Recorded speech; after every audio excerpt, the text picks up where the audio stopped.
औज़ुबिल्लाहिमिनश्शैतानिर्रजीम बिस्मिल्लाहिर्रहमानिर्रहीम। अस्सलामु अलैकुम डियर स्टूडेंट्स, मैं हूं doctor Ghulam Ahad with doctor Ahad academy के साथ। डियर स्टूडेंट्स, आज के इस लेक्चर में मैं क्लास 10 की केमिस्ट्री में चैप्टर नंबर 1 जो कि केमिकल इक्विलिब्रियम है, उसमें लॉ ऑफ मास सेक्शन पर बात करूंगा कि लॉ ऑफ मास सेक्शन की हिस्ट्री क्या है, लॉ ऑफ मास सेक्शन की स्टेटमेंट क्या है, एक्टिव मास से क्या मुराद है, और इक्विलिब्रियम या derivation of equilibrium constant expression वो हम किस तरह डिराइव करेंगे। तो सबसे पहले डियर स्टूडेंट ये याद रखें कि लॉ ऑफ मास सेक्शन किस चीज की वजाहत कर रहा है। Law of mass section explanation कर रहा है असल में जो केमिकल रिएक्शन में जो रिएक्टिंग स्पीशीज है या जो प्रोडक्ट है उसकी जो अमाउंट है, जो मिकदार है, उसी अमाउंट की रिलेशनशिप को एक्सप्लेन करता है विद रेट ऑफ रिएक्शन।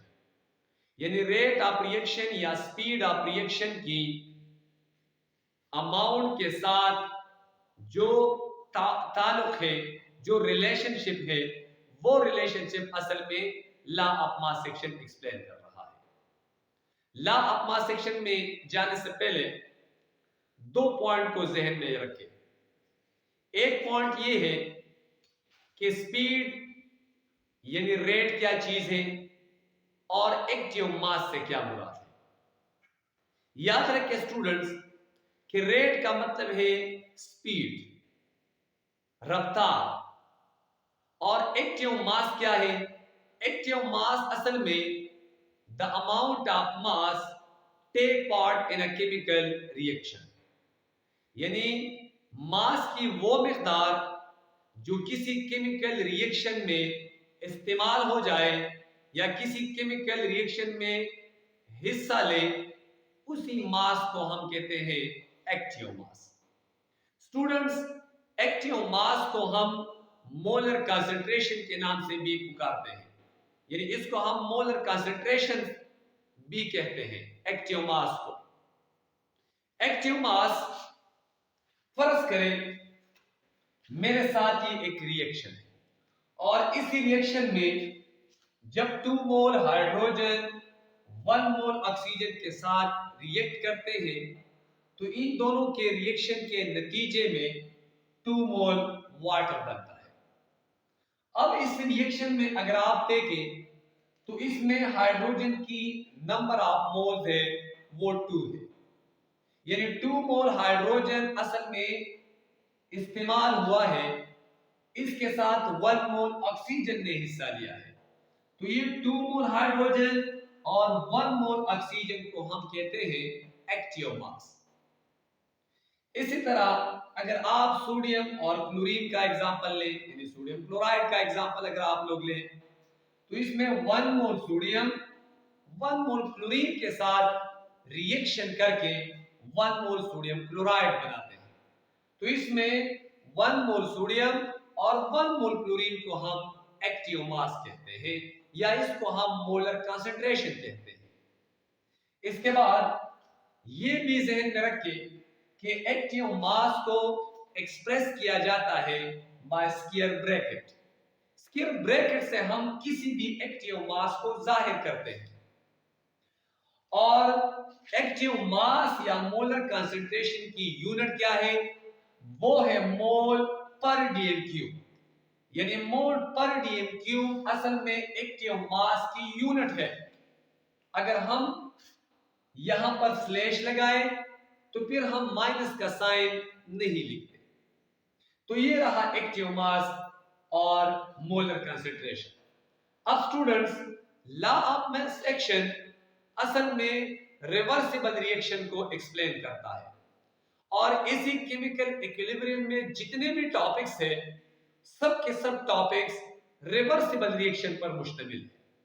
अब हम चलते हैं लॉ ऑफ मास सेक्शन की जानिब। डियर स्टूडेंट्स, 1864 में टू नॉर्वेजियन केमिस्ट, जिसमें एक का नाम था सीएम गोल्डबर्ग और दूसरे का नाम था पीटर वाग। सीएम गोल्डबर्ग और पीटर वाग ने 1864 में मुख्तलिफ केमिकल, यानी जो मुख्तलिफ रिवर्सिबल रिएक्शन थे, उन्हीं रिवर्सिबल रिएक्शन को इन दोनों ने स्टडी किया और उन रिवर्सिबल रिएक्शन की जो मोलर कंसंट्रेशन या एक्टिव मास थी, उसी मास या मोलर कंसंट्रेशन को रेट ऑफ रिएक्शन के साथ उसकी जो ताल्लुक, जो रिलेशनशिप थी, वो रिलेशनशिप उन्होंने एक्सप्लेन किया और इसी बिना पर उन्होंने एक लॉ प्रपोज किया, जिस लॉ को कहा जाता है law of mass action. Dear students, law of mass action की स्टेटमेंट क्या है? वो ये है कि द रेट और speed of a chemical reaction is directly proportional to the product of molar concentrations, active mass of reacting substances.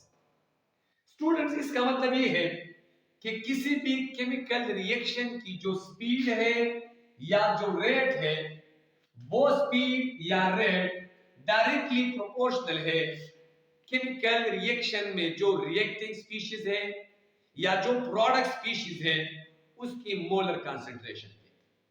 मतलब यह है कि अगर रिएक्टिंग सब्सटेंसेस या प्रोडक्ट सब्सटेंसेस की मोलर कंसंट्रेशन ज्यादा होगी तो रेट या स्पीड ऑफ रिएक्शन भी ज्यादा होगी। अगर उसकी मोलर कंसंट्रेशन या एक्टिव मास कम होगी तो उसकी रेट या स्पीड ऑफ रिएक्शन भी कम होगी।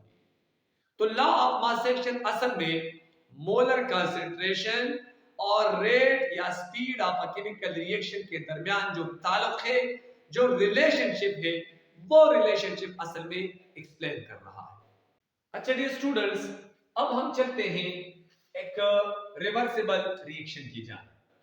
फर्ज करें मेरे साथ है रिएक्टेंट्स और प्रोडक्ट।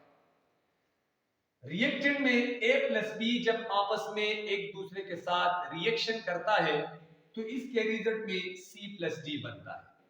तो जो लेफ्ट हैंड साइड पर है उसको हम रिएक्टिंग सब्सटेंसेस कहते हैं और जो राइट साइड पर है उसको हम प्रोडक्ट सब्सटेंसेस कहते हैं। अब याद रखें कि जिस तरह मैंने आप लोगों को पहले बताया कि एक टर्म हम यूज करते हैं जिसको हम एक्टिव मास या मोलर कंसंट्रेशन कहते हैं। तो रिएक्टिंग सब्सटेंसेस की जो एक्टिव मास है या जो मोलर कंसंट्रेशन है उसको हम एक्सप्रेस करेंगे स्क्वायर ब्रैकेट से। यानी हम इस तरह लिख सकते हैं कि molar concentration of reacting substance A is equal to square bracket of A, यानी मोलर कंसंट्रेशन ऑफ A। इसी तरह molar concentration of B is equal to molar concentration of B, यानी B स्क्वायर ब्रैकेट, या molar concentration of C is equal to C square bracket, और इसी तरह molar concentration of product D square bracket. तो ये A और B ये reacting species को जाहिर करता है और ये C और D ये प्रोडक्ट की सब्सटेंसेस को जाहिर करता है। अब according to law of mass action, जिस तरह हमने स्टेटमेंट में बताया आप लोगों को कि लॉ ऑफ मास एक्शन ये है कि rate of forward reaction is directly proportional to molar concentration of A and molar concentration of B। यानी किसी भी केमिकल रिएक्शन में जो फॉरवर्ड रिएक्शन की जो स्पीड या रेट होती है, वो स्पीड या रेट उसी रिएक्टिंग सब्सटेंसेस की मोलर कंसंट्रेशन या एक्टिव मास के डायरेक्टली प्रोपोर्शनल है। अगर मोलर कंसंट्रेशन रिएक्टिंग सब्सटेंसेस की ज्यादा होगी तो इसका मतलब ये होगा कि फॉरवर्ड रिएक्शन की स्पीड या रेट भी ज्यादा होगी। या हम लिख सकते हैं कि rate of forward reaction is directly proportional to molar concentration of A and molar concentration of B। Rate of forward reaction is equal to RF, इसको हम RF से जाहिर करते हैं, या हम ऐसे भी लिख सकते हैं कि rate of forward reaction is equal to Kf molar concentration of A, molar concentration of B। यहां पर Kf हम प्रोपोर्शनलिटी की जगह इस्तेमाल करते हैं और Kf का मतलब क्या है? Rate constant for forward reaction. यानी ये फॉरवर्ड रिएक्शन के लिए हम रेट कांस्टेंट इस्तेमाल करते हैं और ये Kf हम प्रोपोर्शनलिटी की जगह इस्तेमाल करते हैं। तो ये रहा रेट ऑफ फॉरवर्ड रिएक्शन। अच्छा स्टूडेंट्स, अब according to law of mass action, rate of reverse reaction is directly proportional to molar concentration of product। यानी किसी भी रिएक्शन में जो रिवर्सिबल रिएक्शन होता है उसमें रिवर्स रिएक्शन की जो रेट है या स्पीड है वो प्रोडक्ट की मोलर कंसंट्रेशन के डायरेक्टली प्रोपोर्शनल होगी। मतलब अगर प्रोडक्ट की मोलर या एक्टिव मास ज्यादा होंगी तो इसका मतलब ये कि रेट ऑफ रिएक्शन भी ज्यादा होंगे। या हम लिख सकते हैं कि rate of reverse reaction is directly proportional to molar concentration of C and molar concentration of D। यहां पर रिवर्स रिएक्शन के लिए हमने इस्तेमाल किया टर्म R, स्मॉल r और कैपिटल R। या हम लिख सकते हैं कि rate of reverse reaction is equal to Kr molar concentration of C and molar concentration of D। Kr का मतलब है rate constant for reverse reaction. यहां पर हमने प्रोपोर्शनलिटी की जगह Kr को इस्तेमाल किया और Kr का मतलब है rate constant for reverse reaction. अब डियर स्टूडेंट्स, इक्विलिब्रियम का जो स्टेट है या इक्विलिब्रियम का जो कंडीशन है वो ये है कि जब rate of forward reaction equal हो जाए रेट ऑफ रिवर्स रिएक्शन के। तो इस किस्म के जो कंडीशन है डियर स्टूडेंट्स, केमिकल इक्विलिब्रियम में या केमिकल इक्विलिब्रियम का मतलब ये है कि जब rate of forward reaction equal हो जाए रेट ऑफ रिवर्स रिएक्शन के तो इस स्टेट को हम कहते हैं केमिकल इक्विलिब्रियम। यानी rate of forward reaction equal to rate of reverse reaction. So therefore rate of forward reaction बराबर है, अगर आप यहां देखें rate of forward reaction is equal to Kf यानी rate constant for forward reaction molar concentration of A molar concentration of B is equal to rate constant for reverse reaction molar concentration of C and molar concentration of D। या on rearranging Kf over Kr is equal to molar concentration of product over molar concentration of reactant, which is equal as we know that कि Kf over Kr बराबर है Kc के। Kc का मतलब क्या है? Kc का मतलब है इक्विलिब्रियम कांस्टेंट। सो जब Kf और Kr Kc के बराबर हो जाए तो इसकी जगह हम Kc लिखेंगे। सो Kc is equal to molar concentration of product over molar concentration of reactant।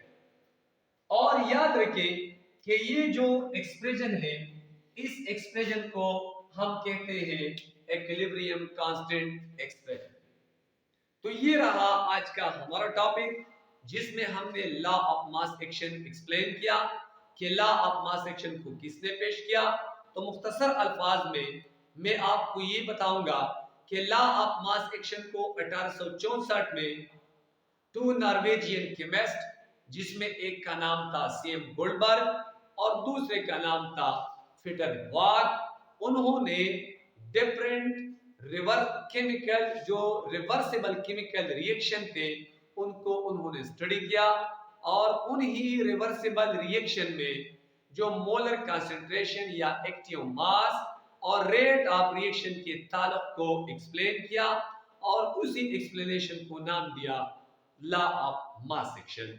और इसमें हमने एक्टिव मास को भी एक्सप्लेन किया कि active mass the amount of mass take part in a chemical reaction, यानी मास का वो हिस्सा जो केमिकल रिएक्शन में हिस्सा लेता हो उसको हम एक्टिव मास कहते हैं। तो ये रहा आज का हमारा टॉपिक। इंशाल्लाह नेक्स्ट टॉपिक के साथ दोबारा हाजिर होंगे, तब तक के लिए इजाजत दीजिए। अल्लाह।